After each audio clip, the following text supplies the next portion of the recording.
নমস্কার বন্ধুরা, Bhadreswar study centre চ্যানেলে তোমাদের স্বাগতম।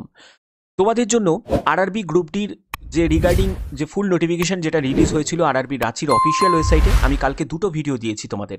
একবার হচ্ছে যে ফুল নোটিফিকেশন রিলিজ হয়েছে আরআরবি রাঁচির অফিসিয়াল ওয়েবসাইটে, সেটাও তোমাদের দেখিয়েছি, এবং পরে আবার সেটাকে সরিয়ে নেওয়া হয়েছে, সেটাও জন্য আমি আলাদা করে তোমাদের ভিডিও দিয়েছি, অনেক রাত করে দিয়েছি। যাই হোক, যে ইনফরমেশনটা ছিল সেটাই তোমাদের কাছে প্রোভাইড করেছি।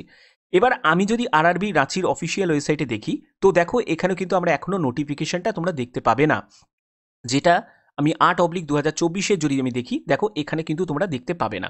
ঠিক আছে, তো এবার কি হতে চলেছে, যে নতুন যে নোটিফিকেশনটা রিলিজ হবে, হবে তো বটেই, কারণ আজকেই তো হতে হবে, কারণ কালকে থেকে আবেদন শুরু।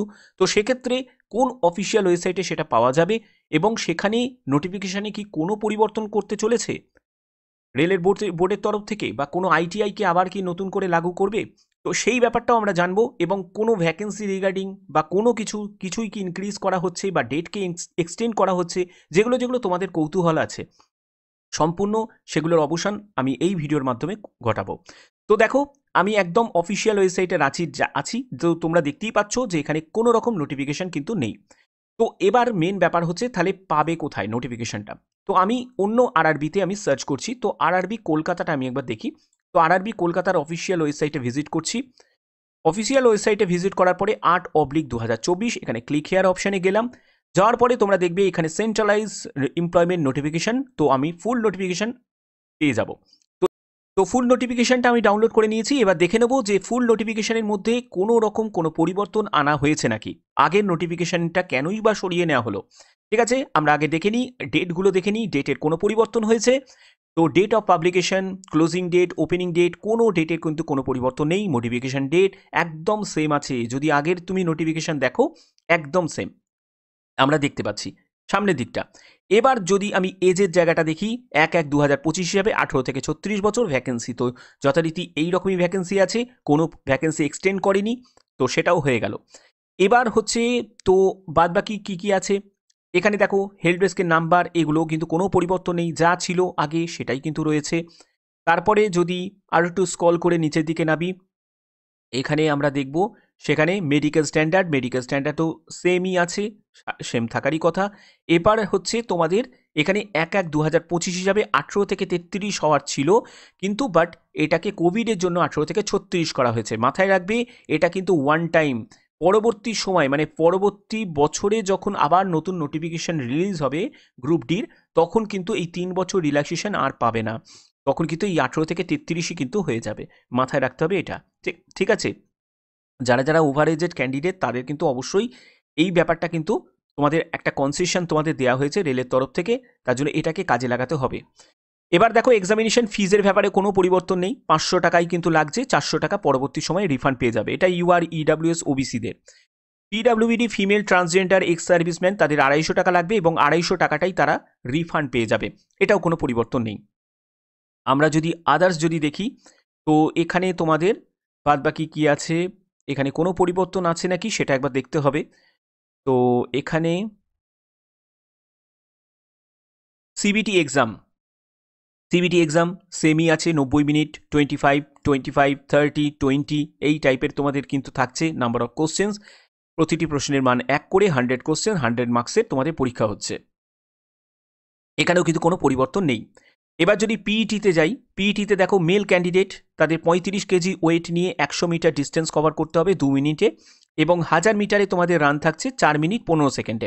ফিমেল ক্যান্ডিডেটদের 20 কেজি ওয়েট নিয়ে 100 মিটার 2 মিনিট তোমাদের সময় থাকছে, 1000 মিটার তোমাদের একটা দৌড় থাকছে 5 মিনিট 40 সেকেন্ডে। ঠিক আছে, অর্থাৎ এখানেও কোনো পরিবর্তন আমরা দেখতে পাচ্ছি না। এর পরবর্তী আর কি আছে, এর পরবর্তী যদি আমি দেখি আদার্সগুলো, তো সেখানে তোমাদের আমি ডাইরেক্ট একদম ভ্যাকেন্সির জায়গাটা আমি চলে আসছি, ভ্যাকেন্সির ডিটেলসটা কোথায় চলে আসছি। তো এখানে দেখো, তোমাদের ভ্যাকেন্সির ডিটেলসে যদি যাই, যেটা সব থেকে বেশি কৌতূহল তোমাদের সেটা হচ্ছে যে মাধ্যমিককে কি আবার সরিয়ে দেওয়া হলো। তো মাধ্যমিকে সরিয়ে দেওয়ার কোনো জায়গা নেই, মাধ্যমিকও আছে, আইটিআইও আছে, ন্যাশনাল অ্যাপ্রেন্টিসশিপ সার্টিফিকেটও কিন্তু আছে। অর্থাৎ যারা মাধ্যমিক শুধু পাশ করেছো তারাও কিন্তু সবকটা পোস্টের জন্য এলিজিবল। যতগুলো পোস্ট তোমরা দেখতে পাচ্ছ। ঠিক আছে, তো অর্থাৎ এই জায়গাটাও কিন্তু কোনো পরিবর্তন নেই, শুধু একটা কারণের জন্যই কিন্তু এই নোটিফিকেশনটা সরিয়ে নেওয়া হয়েছে, সেটা হচ্ছে ওরা 7 তাড়াতাড়ি রাঁচির অফিসিয়াল ওয়েবসাইটে, আরআরবি রাঁচির অফিসিয়াল ওয়েবসাইটে কিন্তু ওরা পাবলিশ করে দিয়েছিল, তার জন্য ওটাকে সরিয়ে নেওয়া হয়েছে আরআরবি রাঁচির অফিসিয়াল ওয়েবসাইট থেকে। ঠিক আছে, 21/1/2025 পাবলিকেশন ডেট কিন্তু কখনোই দেওয়া উচিত ছিল না, তো ছিল হচ্ছে 22/1/2025, যেটা অফিসিয়াল নোটিফিকেশানে মেনশন আছে, কিন্তু ওরা এটা 21 তারিখেই পাবলিশ করে দিয়েছিল, তো সেটাই ওদের কাছে ভুল হয়েছিল, তার জন্যই ওটাকে সংশোধন করে আজকে ডেটে কিন্তু পাবলিশ করেছে আরআরবি কলকাতার অফিসিয়াল ওয়েবসাইটে, যেটা তোমাদের আমি দেখাচ্ছি। ঠিক আছে, তো এবার প্রত্যেকটা আরআরবিতেই কিন্তু তোমরা এই নোটিফিকেশনটা পেয়ে যাবে, শুধু কলকাতা আরআরবি নয়, প্রত্যেকটা আরআরবি আস্তে আস্তে কিন্তু নোটিফিকেশনগুলোকে রিলিজ করা শুরু করে দিয়েছে, আরআরবি চণ্ডীগড়েও তোমরা পেয়ে যাবে। তো এবার ব্যাপার হচ্ছে যে তোমরা অনেকেই আমাকে জিজ্ঞেস করছো যে স্যার আমি পিডাব্লিউবিডি ক্যান্ডিডেট, আমাদের কোন পোস্টের জন্য আবেদন করাটা বেস্ট হবে। তো দেখো, এখানে তোমাদের ডে ডিউটি যদি তুমি করতে চাও, তুমি যদি নাইট শিফটের কোনো ডিউটি যদি না করতে চাও, তাহলে ওয়ার্কশপের পোস্টগুলোকে প্রথমের দিকে প্রেফারেন্সে রাখো। ওয়ার্কশপের পোস্টগুলো দেখো, তোমাদের C1 ক্যাটাগরি মেডিকেল স্ট্যান্ডার্ড আছে, অর্থাৎ মেডিকেল স্ট্যান্ডার্ডটাও কিন্তু লো ক্যাটাগরি মেডিকেল স্ট্যান্ডার্ড আছে। ঠিক আছে, এবার C1 কি, C1 মানে হচ্ছে তোমার একটি চোখে 6/12 আর একটি চোখে হচ্ছে 6/18। ঠিক আছে, মেডিকেল স্ট্যান্ডার্ড তোমার হতে হবে।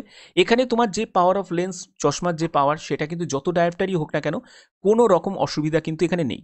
ঠিক আছে, শুধু এই দৃষ্টিশক্তি থাকলেই কিন্তু হবে, সেটা চোখে চশমা পরে অথবা না পরে। ঠিক আছে, অর্থাৎ এই জায়গাটা অনেকটাই সহজ, medical standard C1 category medical standard. Okay, বা তোমার যদি কোনো ল্যাসিক সার্জারি করা থাকে তাহলেও C1 ক্যাটাগরিতে তোমাকে আটকাবে না। ঠিক আছে, ক্লিয়ার ব্যাপারটা? তো এগুলো বুঝে গেলে এর পরবর্তী তোমাদের কিন্তু যেগুলো তোমরা ওয়ার্কশপের যে পোস্টগুলোকে, এগুলো কিন্তু তোমরা সাজাতে পারো। দেখো, ভ্যাকেন্সি কম, মেডিকেল স্ট্যান্ডার্ডের যে মেডিকেল ডিপার্টমেন্টের যেগুলো, সেগুলো কিন্তু সরিয়ে দেওয়া হয়েছে। তো এগুলোর জন্য আমি বলতে পারছি না যে, আমি যদি মেডিকেল ডিপার্টমেন্টের যে পোস্টগুলো যদি থাকতো, তাহলে আমি বলতাম যে আগে মেডিকেলের পোস্টগুলোকে আগে উপরের দিকে রাখো, কারণ মেডিকেলের কাজগুলো খুব সহজ হয়। ঠিক আছে, যারা মেডিকেল হেল্পারে যারা কাজগুলো করে না, তাদের খুব সহজ হয়। ঠিক আছে, অনেক এত পরিশ্রম কোনো থাকে না, কিন্তু ওয়ার্কশপেও কিন্তু তোমাকে মোটামুটি পরিশ্রম কিন্তু করতে হবে, কিন্তু মেডিকেল ডিপার্টমেন্টে যারা কাজ করে তারা কিন্তু কাজ অনেক সহজ হয়, তাদের পরিশ্রমটা তুলনামূলকভাবে কিন্তু কম থাকে।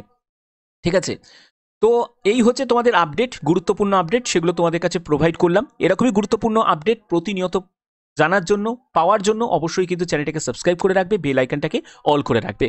তো এই ভিডিওতে এইটাই ছিল তোমাদের ইনফরমেশন, এখানে কোনো পরিবর্তন হয়নি, একদম সেমই আছে, শুধু আগে থেকে নোটিফিকেশনটা রিলিজ হয়েছিল বলেই কিন্তু নোটিফিকেশনটাকে সরিয়ে দিয়ে আবার আজকের ডেট থেকেই তোমাদের মানে নোটিফিকেশন তোমাদের নতুন জারি করে দিল। তো এরকমই গুরুত্বপূর্ণ আপডেট পাওয়ার জন্য অবশ্যই চ্যানেলটাকে সাবস্ক্রাইব করে রাখবে, বেল আইকনটাকে অল করে রাখবে। এখনের মতো এইটুকুই, টাটা।